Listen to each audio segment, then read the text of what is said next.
والمكاتب والادارات، المكاتب والادارات تابعين لينا وعيالنا وزيهم زي دول عام المديريه. خلاص؟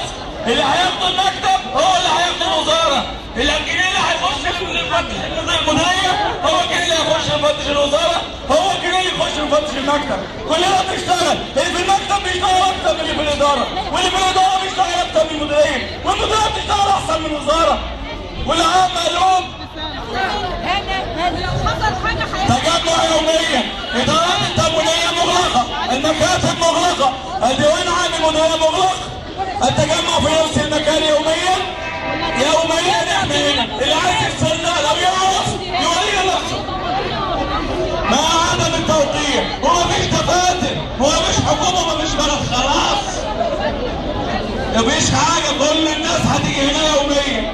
يا جماعه حضوركم هنا عشان زمايلكم، عشان دم الناس اللي ماتت، وعشان ما حدش يموت بعد كده. في غلط حد مش موافقني؟ كلكم معايا؟ انا صاحي. ماشي. لحظة واحدة يا جماعة، لحظة واحدة. يا جماعة الرأي اللي احنا بنقول عليه ده رأينا، رأي مجمع للناس الموجودة كلها. لو في حد مخالفنا الرأي يقول. في حد عنده رأي تاني؟ ولا رأي واحد؟ خلاص هذا من رأي واحد يبقى خلاص هو ده اللي هيحصل. لو حد يعرف يعمل أي تصرف قانوني معانا يبقى يوريه. كلنا واحد. محمد قضيب زي أي واحد فيكم، وكلكم اخواتي ولا ابنكم واخوكم. قلنا واحد كاتب ومحدش يجيله اتصالات من بره، وبعدين يجي يقولوا لنا نمضوا ووقعوا، نمضوا ونوقعوا قدام من زمايلنا لسه صف.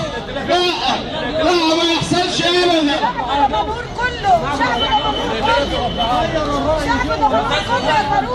شعب الجمهور كله لما يبقى مقدم بيدور على رغيف العيش ينعدم وييجوا الصيع يقتلوه. شعب ابو الريش وضربوه، كلكم دوروا عليهم، كلكم دوروا على الشباب. الصيع يقتلوا الشباب، يقتلوهم ليه؟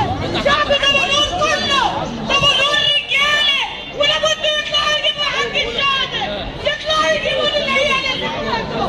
بيموتوا ليه؟ عشان بدهم الغيب نضيف، عشان يجيبوا بالخرج.